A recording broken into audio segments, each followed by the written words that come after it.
Pace e bene, salam damai dan kebaikan. Apakah Allah kekurangan uang? Itulah salah satu judul tulisan yang menarik untuk saya. Ketika saya membaca tulisan ini, sontak pikiran saya langsung teringat dengan keadaan umat kita, terlebih yang di stasi. Dalam perjalanan kerasulan saya banyak melihat dan mendengar keluhan dari para umat kita yang mengatakan, di gereja ini semua yang dibahas tentang uang. Uang inilah, iuran inilah, dana solidaritas ini, dana solidaritas inilah. Semua tentang uang. Maka tidak heran bahwa banyak umat kita tidak memenuhi kewajibannya, tidak membayar kewajibannya. Karena apa? Konsep mereka itu salah. Yang lain, di beberapa tempat, di beberapa stasi, saya menemukan bahwa kolekte pertama lebih kecil daripada kolekte kedua dan ketiga. Mengapa demikian? Karena umat berpikir bahwa kolekte pertama ini diberikan ke paroki, sedangkan kolekte kedua merupakan untuk stasi, dikelola untuk stasi, dan kolekte ketiga dalam perayaan-perayaan atau tema-tema khusus. Maka umat berpikir, untuk apa kita memberi banyak-banyak ke paroki? Lebih baik kolekte kedua kita perbanyak dan bisa kita gunakan. Itulah konsep mereka. Semua pemahaman ini menurut saya keliru. Karena apa? Kurang pemahaman, kurang pendalaman. Gereja hidup karena umatnya. Gereja tidak mungkin dapat berdiri tanpa umat. Umatlah yang menghidupi gereja. Umatlah yang memberi pemeliharaan kepada gereja. Jadi sungguh wajarlah jika umat memberi untuk gereja.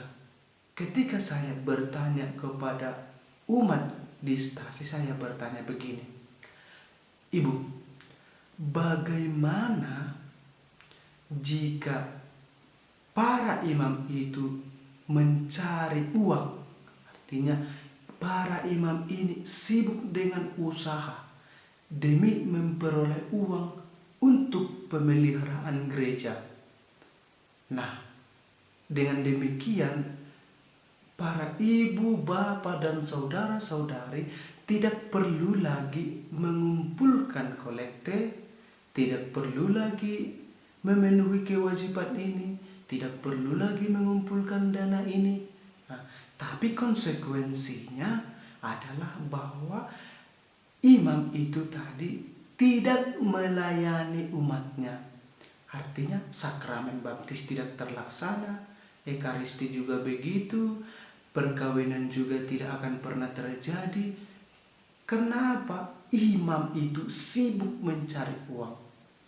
Ketika saya tanyakan begitu, mereka beramai-ramai mengatakan, tidak, Frater, kami tidak setuju.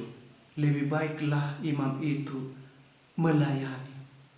Nah, konsekuensinya dari situ apa?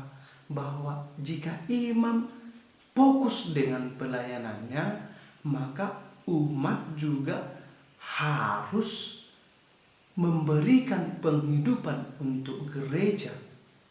Saya kembali menekankan bahwa dana atau sejumlah uang yang dipungut atau yang diwajibkan disebut sebagai dana solidaritas. Dana solidaritas artinya dana partisipasi kita.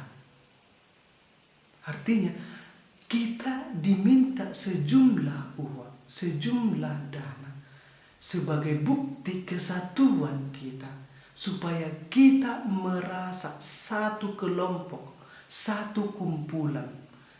Nanti jangan kita merasa bahwa saya tidak merasa memiliki sesuatu. Misalnya pembangunan aula paroki. memang diminta sejumlah uang sebagai dana solidaritas dari setiap umat. Tujuannya agar apa? Agar setiap umat merasa memiliki aula tersebut. Ketika ia duduk, ketika ia datang ke sana, ia tidak merasa sebagai orang asing. Sebagai satu kelompok, sungguh wajarlah kita saling bahu-membahu. Jumlah yang ditentukan juga menurut saya tidak terlalu besar. Pastor paroki sudah memikirkan dana sejumlah uang yang sanggup untuk umatnya. Umat tidak dipaksa membayar keseluruhan dana pembangunan, tetapi sejumlah uang sebagai dana partisipasi. Kolekte itu para saudara-saudara, ibu dan bapak, itu digunakan untuk penghidupan para imam. Artinya biaya hidup imam sehari-hari, biaya kendaraan ke stasi, biaya pendidikan imam, biaya sekolah para frater, biaya-biaya karyawan keuskupan. Nah, kesitulah semua alokasi dana itu. Jadi kolekte yang kita kumpulkan itu sungguh dipergunakan dengan baik. Jangan berpikir bahwa kolekte itu digunakan oleh pastor demi kebutuhannya. Tidak. Itu digunakan demi kebaikan kita bersama, demi perkembangan umat Allah. Jadi, memang kita membutuhkan uang. Tanpa itu segala karya dan misi gereja tidak akan terlaksana. Untuk itu gereja membutuhkan sesuatu, membutuhkan dana. Nah, dana itu dari mana diperoleh? Gereja tidak memiliki usaha, tidak memiliki proyek, tidak memiliki perusahaan. Oleh karena itu ia meminta dari umatnya. Itu merupakan suatu kewajiban. Artinya jika itu kewajiban, seharusnya tanpa gereja meminta, umat sudah harus memberi. Semoga katekese ini berguna untuk kita semua. Pace e bene.